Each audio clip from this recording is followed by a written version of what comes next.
Hello and welcome to episode number 64 of Business Unusual Prospecting Through Uncertainty. I am Brendan Filbert and I am excited to have you with us today. We are doing a mid-year review, easy for me to say, and I am just I can't tell you how excited I get about this particular topic, knowing that this represents kind of that point where you can refresh what it is that you're doing and get on track in order to have a great outcome to your year. Normally what happens with prospecting is we really do this at the last quarter or maybe even the last month of the year. And we don't have enough time in order to really get the outcome that we need to from whatever reshaping or reforming. Then you can only impact 2022. And I want you to be able to wrap up 2021 in fine style and accomplish all of your prospecting goals beyond your wildest dreams. So let's talk first of all about who are we specifically talking to today.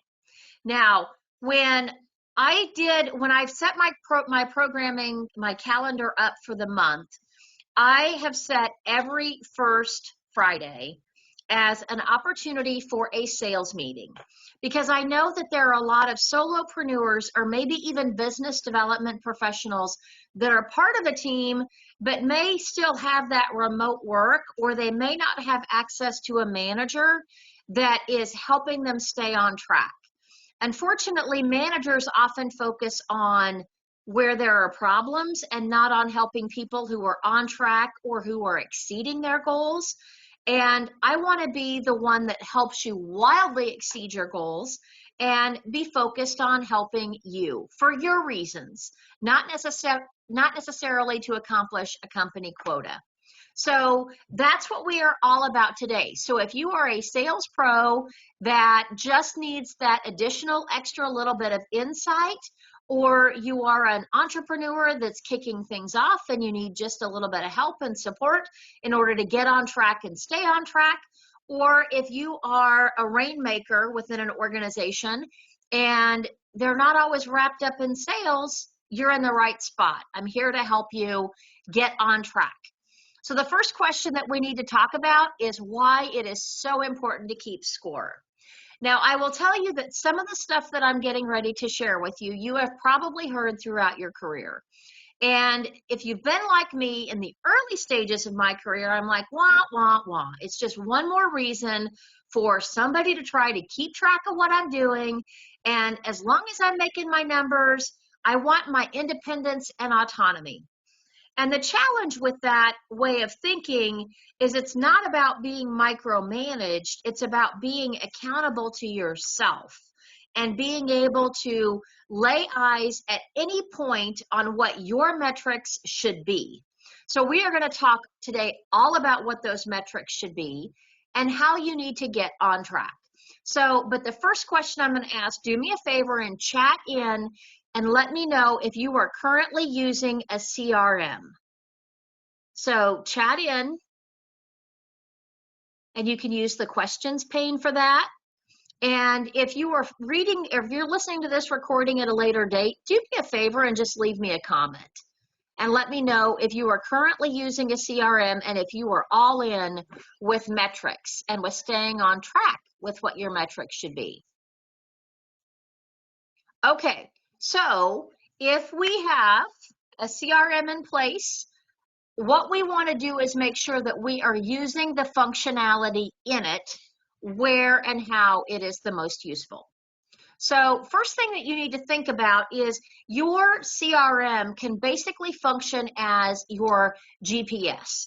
And the challenge with a lot of people when you are just new to sales or you're starting to get immersed in it is you look at all of these different tasks and you think about what is the most important. And much like we talked about before the recording started this morning, we can get distracted by a lot of different opportunities to pursue that don't necessarily lead to the productive results that we're looking for.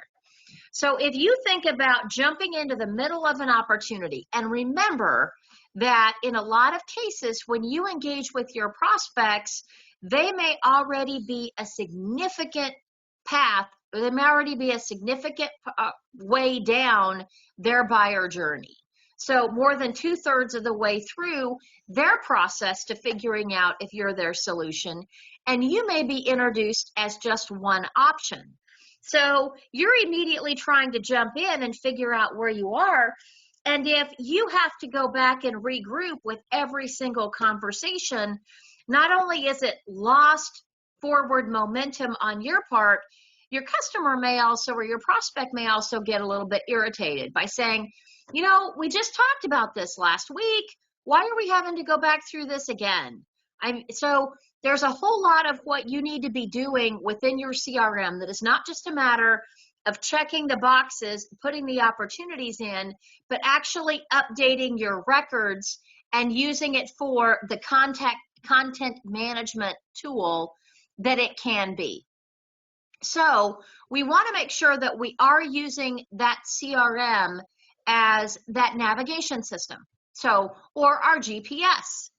Now let's talk about the specific metrics that you need to be following within your CRM. And I'm going to go ahead and kill my camera real quick because I don't want it to suck up bandwidth. So when you think about your GPS, you've got to make sure that you always start with the address where you're at now. And you also want to put in your intended destination. And then normally throughout that, if you think about it like a GPS again, GPS gives you multiple routes to accomplish the objective. And that's what I want to help you do today, is figure out what is the best route to accomplish your objectives by the end of the year. So the first metrics that we have to start with are the year-to-date sales. So where are you at so far for the year versus where you want to be? And then that's the goal. So if you think about that year-to-date and then the goal, those are kind of your first two big numbers that we have to talk about. And then the next one that we talk about is your average account size, and then the length of sales cycle. And then that's when we're going to start getting into that concept called pipeline discipline, which is making sure that you don't let opportunities become stale within your pipeline. So the first question that I want to ask you is, are you on track right now for where you want to be with the revenue in? So are your year-to-date sales on track with what your 2021 goals are? So chat in a quick yes or no. Let me know where you're at.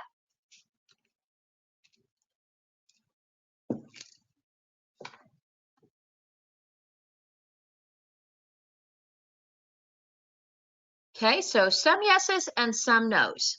All right, so the thing that you have to recognize is that if you set your plan and goals all around the wins, then the challenge with that is we don't move the opportunities through the pipeline, which means we are not creating urgency. Okay, now if you remember from previous episodes, we talk about the scarcity trigger that happens within someone's mind. And it's important that you create opportunities in your pipeline for that scarcity to exist. So we want to be going for no. And maybe the no is not no forever, it may be no for now. But you want to make sure that you have the opportunities for revenue to come in and for revenue to go out. So my question that I have for all of you is, how many of you have expiration dates on your proposals? Do you put that in place?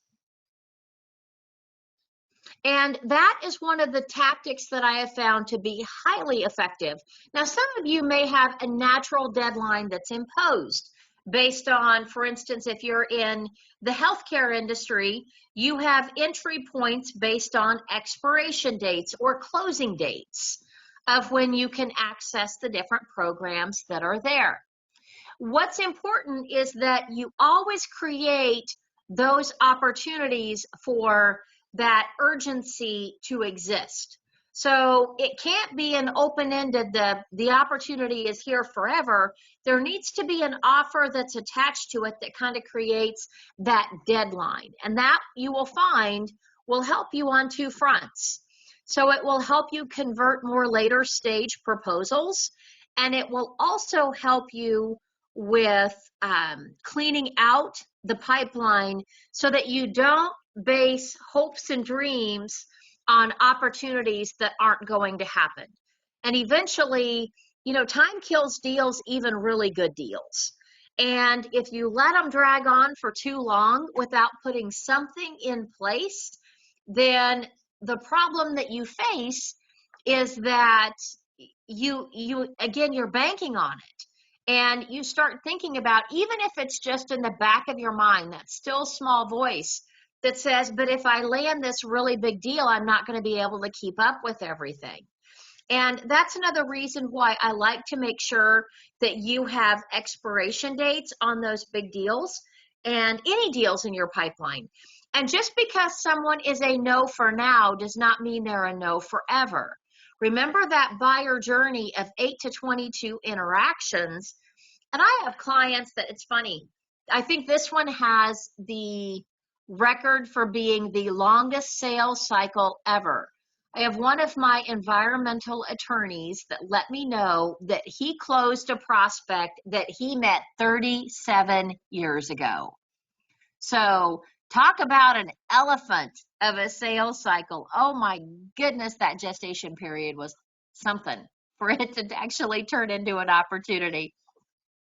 So just know that what he did over 37 years, he met him at the beginning of his career, and now he is getting organized in order to finalize and wrap things up and retire within the next 5.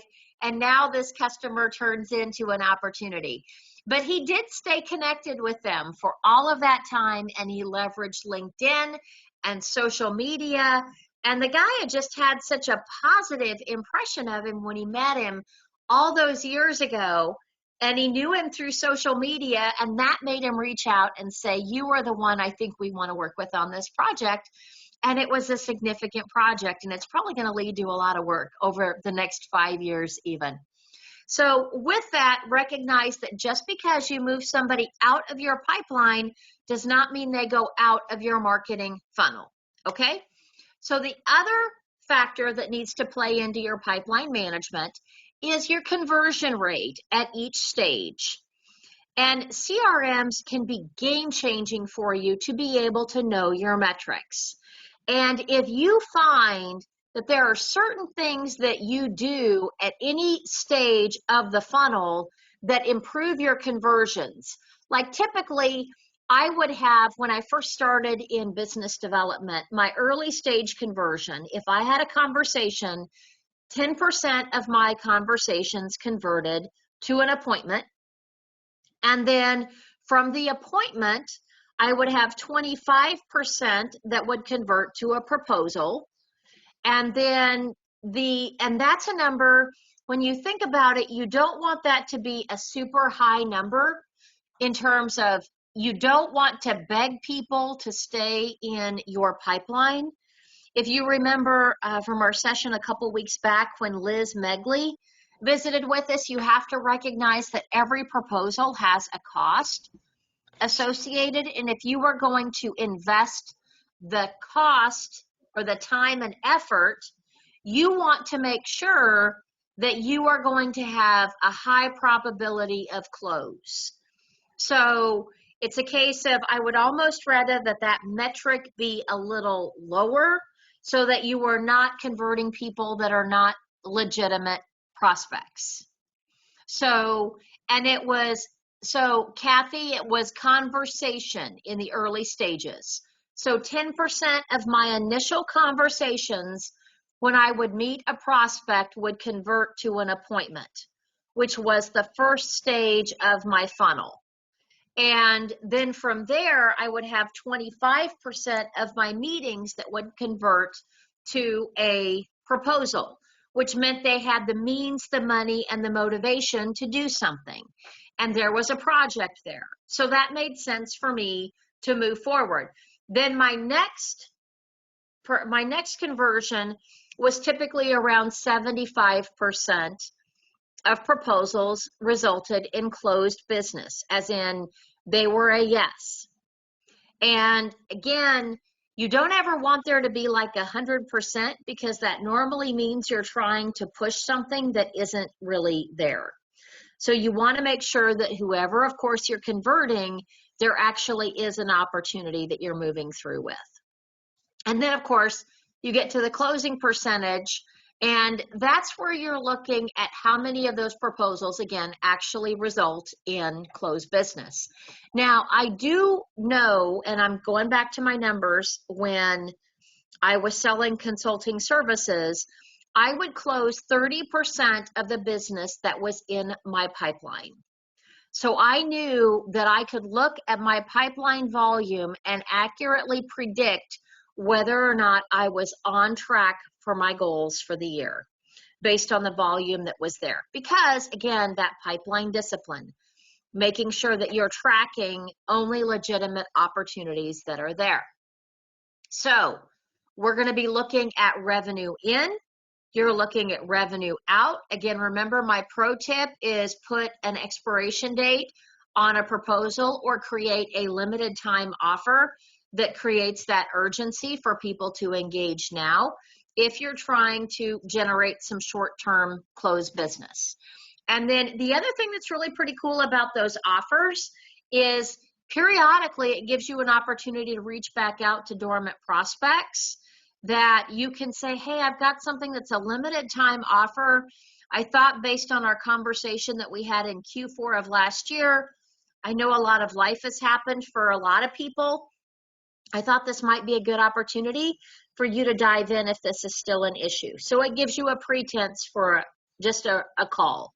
Because remember, I don't ever want you to just check in. I want you to make sure that every conversation that you have, you are delivering value. Okay, everybody with me so far? Any questions on pipeline management?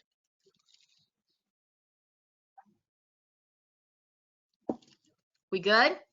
Okay. And if you have questions, do me a favor and raise your hand in the chat. So we're on the control panel, and then I'll make sure that we slow down in order to cover what we need to cover. Okay, expiration date on opportunities. This is one of the most important elements in your mid-year review. You need to look at what is the legitimate amount of time that you need to allow an opportunity to exist in your pipeline. So for example, mine used to have a 90-day expiration date. That was from the time I would initially meet a prospect until they would close. If they didn't close within that window, that didn't mean that I never talked to them again. It meant, though, that they were going to move into a marketing funnel. My expiration date on opportunities now is a lot different. Now it's about 30 days. And everything that I'm doing is based on periodic launches or offers that I have ongoing, which affects that closing cycle. So just make sure that you look at what your expiration date is and make sure that you do use that functionality in your CRM.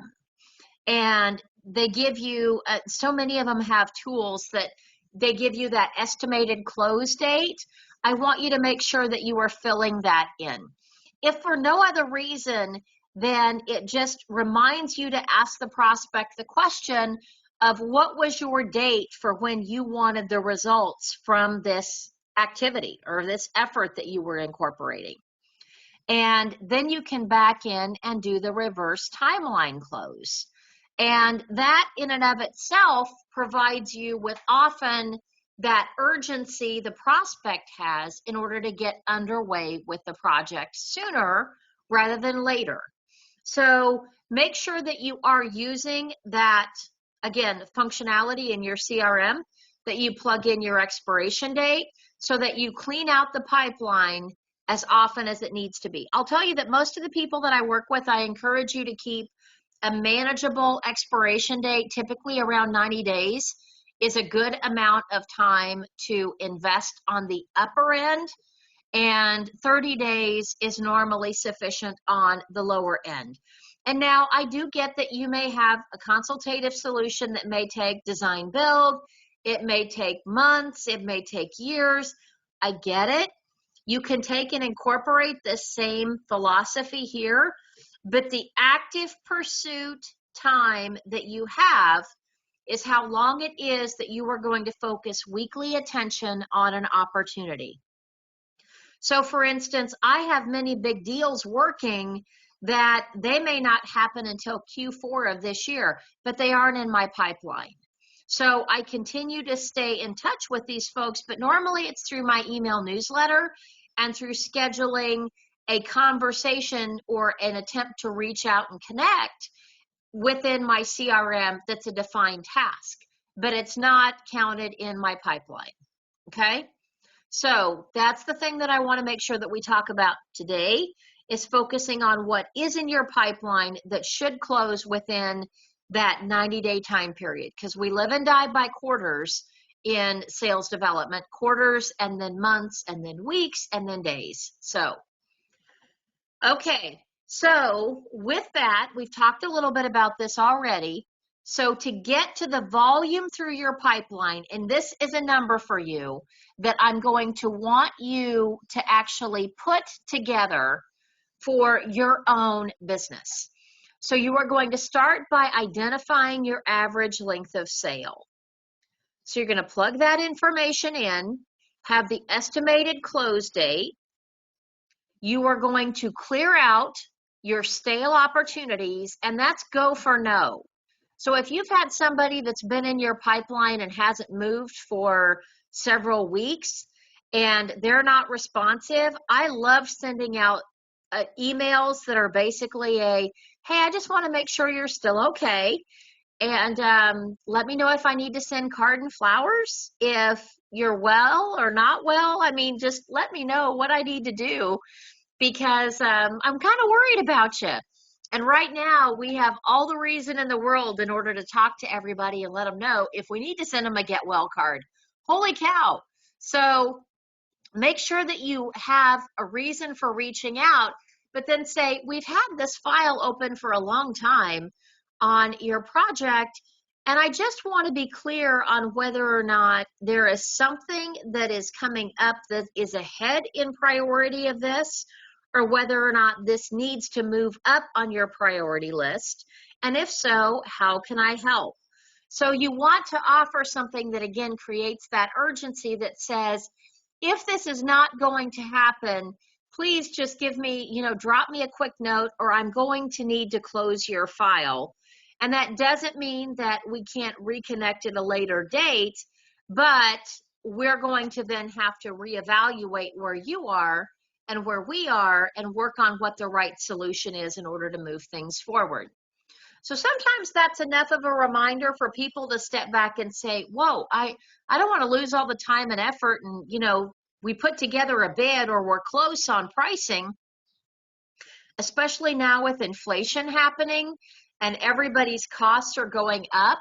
Oftentimes that gives you another reason to be able to suggest, hey, I've got the cost of materials or cost of this or something that will be impacting the proposal, and we're going to need to revisit this at a later date if we're not going to be able to move things forward. So it's important for you to just be able to impose, again, that scarcity trigger and keep the urgency moving forward.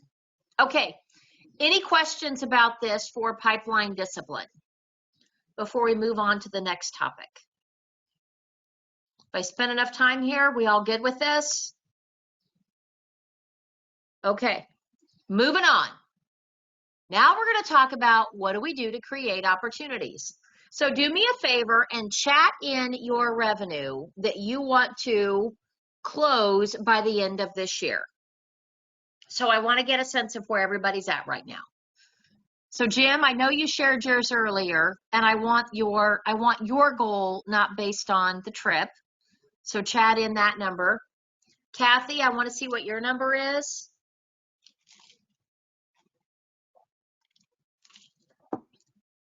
Angela, if you've got your number, if you want to chat that in.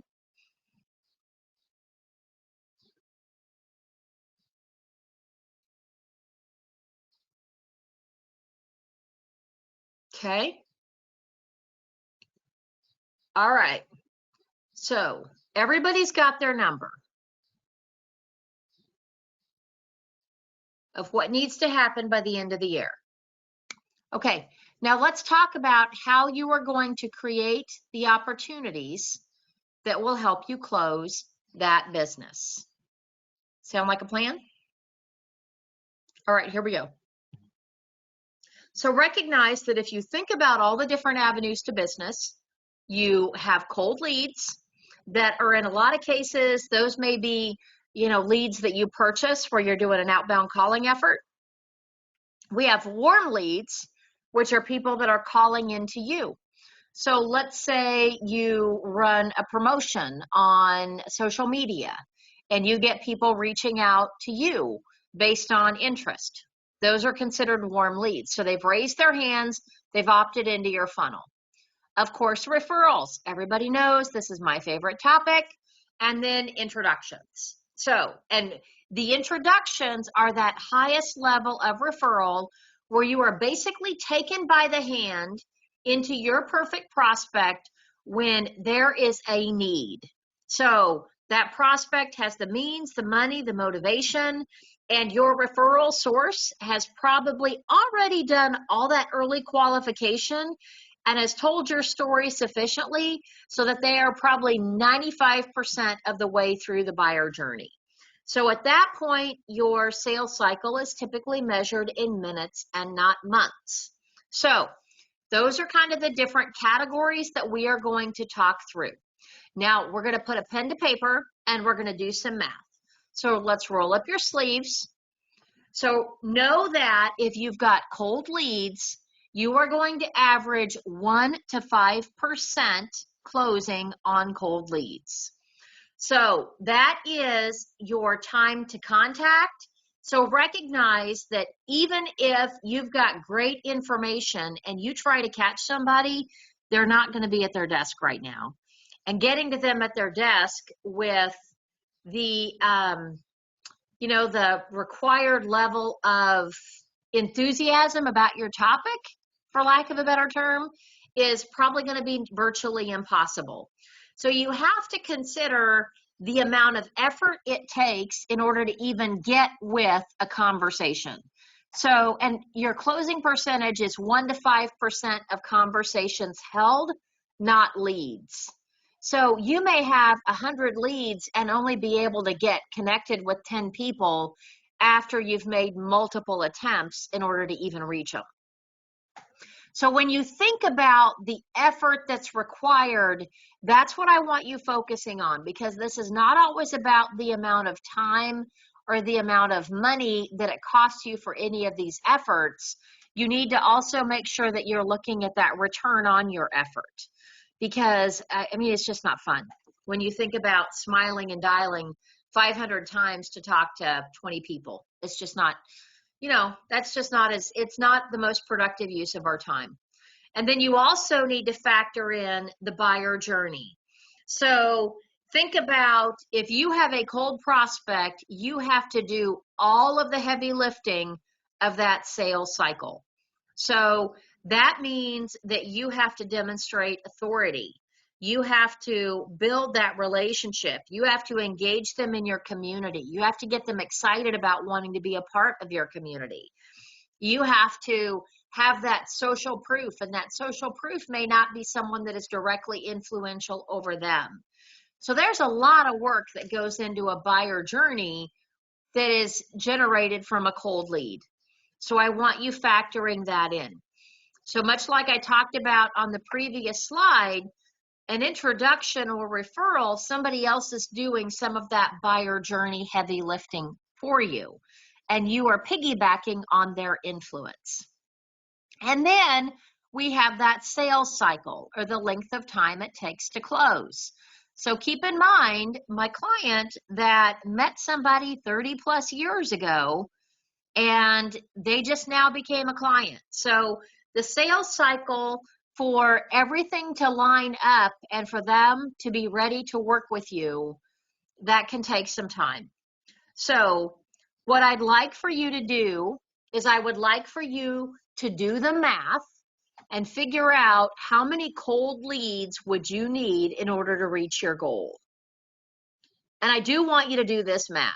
And the reason why I want you to do this math is if you commit to doing another approach, remember that visualization works when you envision yourself doing the activity to get the result you're looking for. So when you blow your sales number out of the water at the end of the year, I don't want you looking at it from the perspective of, hey, you know, this was absolutely wonderful, and I'm enjoying my trip, or I'm enjoying that big win, whatever it is.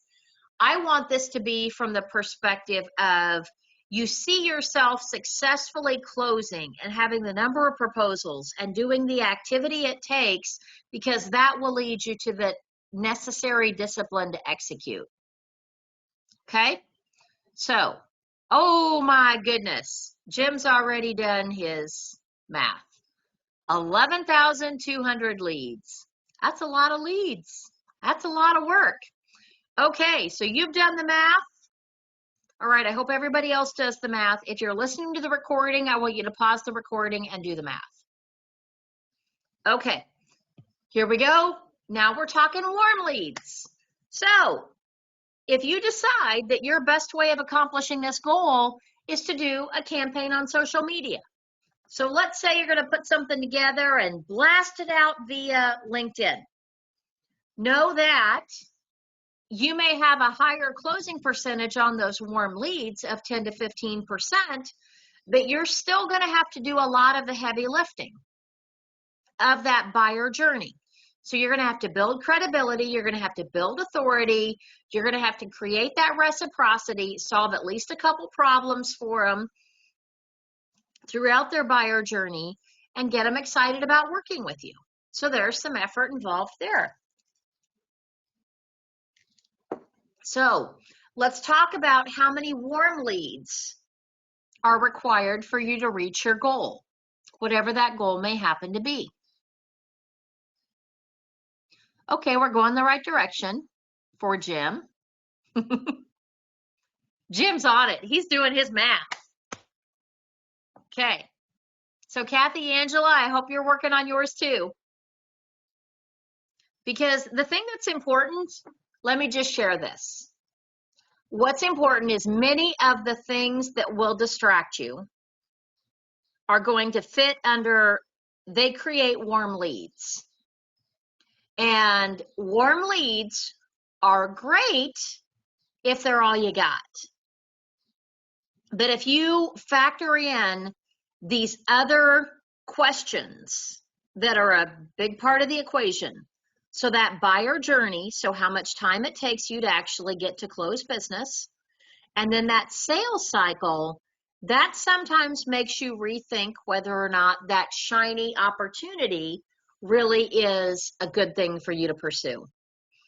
Because I don't want you to fall into the trap of chasing opportunity after opportunity that you really don't ever get traction. Remember, you end up with as that dog on linoleum that you just can't ever catch a claw.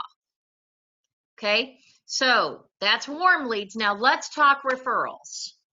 Now referrals are, of course, my favorite, and for good reason. Because with a referral, you should close 25 to 50% of those opportunities. Also, the amount of effort to close those opportunities is significantly lower. That return on effort, normally it takes a lot less time to get in contact with them because they're already anticipating your call and looking forward to talking to you.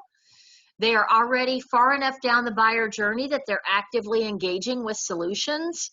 And in a lot of cases, you have the influence of someone that does have influence over your prospect that's working on your behalf. So that helps build credibility. Your sales cycle is normally much, much, much shorter. So how many referrals at 25% are necessary to reach your goal? So let's do the quick math. Remember, you got to have your average dollar value of sales.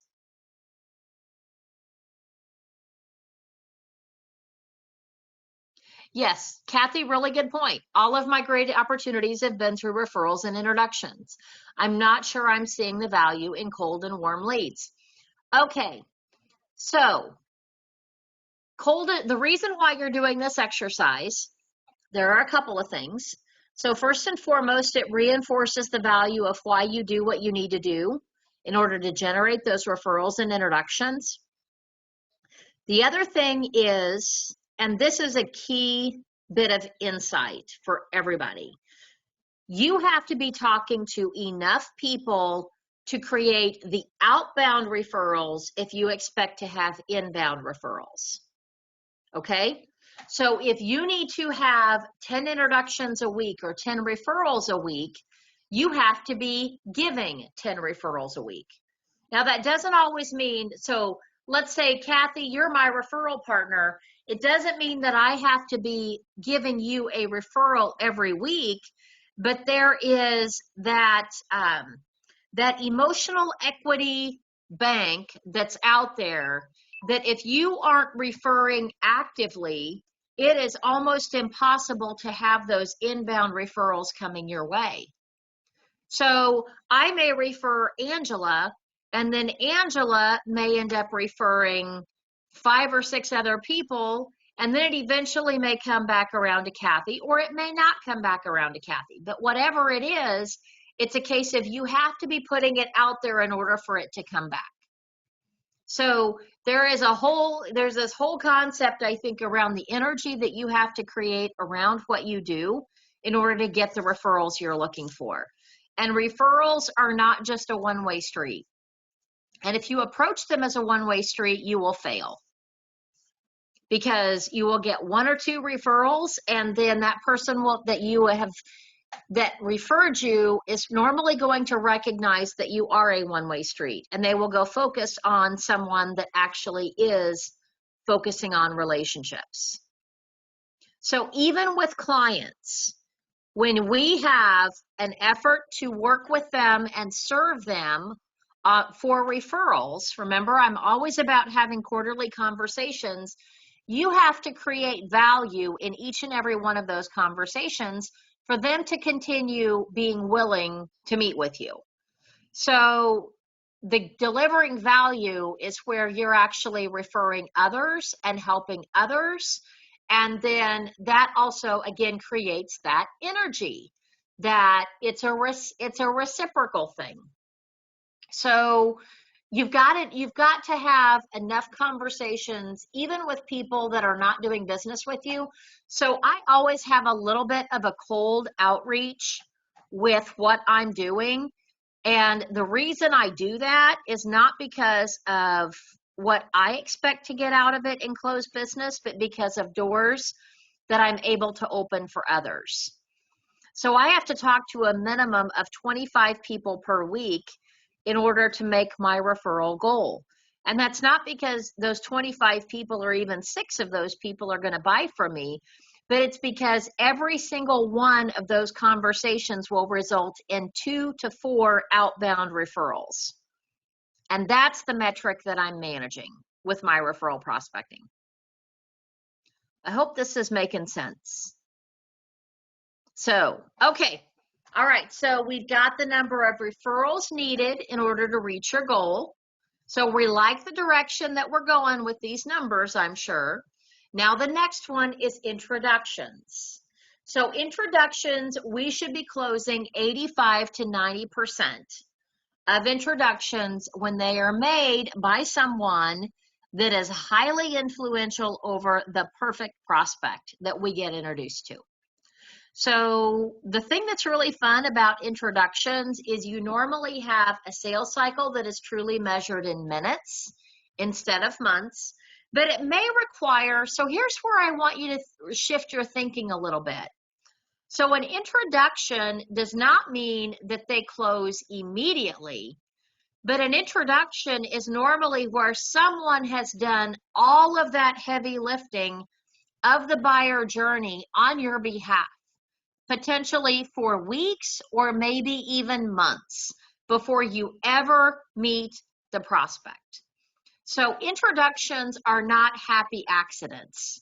but they are a result of a concerted effort in creating those partnerships that serve up your ideal opportunities, and that takes time.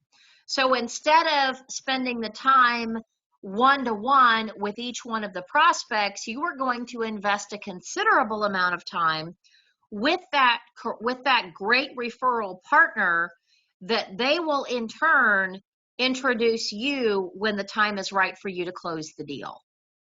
That's how introductions work. So if you think about the number of introductions required to reach your goal, what is that number? And if you want to go ahead and chat in and let me know. So Jim, I think I've seen yours. Kathy, do you want to share yours?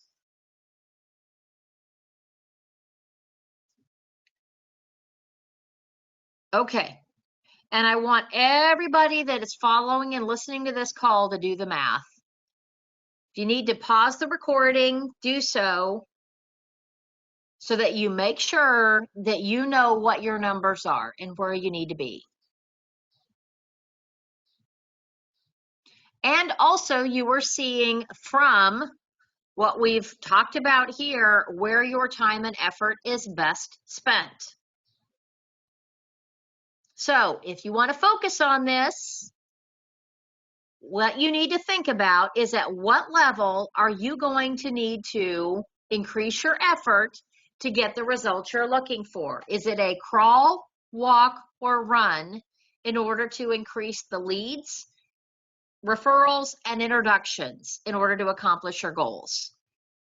And then I am happy to, of course, help. I have a few of you that are on the call that are fantastic clients and have already gone through productive prospecting. Know that I am here to help you in order to accomplish your goals through referrals and introductions. If that is where you would like to focus your efforts for the remainder of 2021. All right.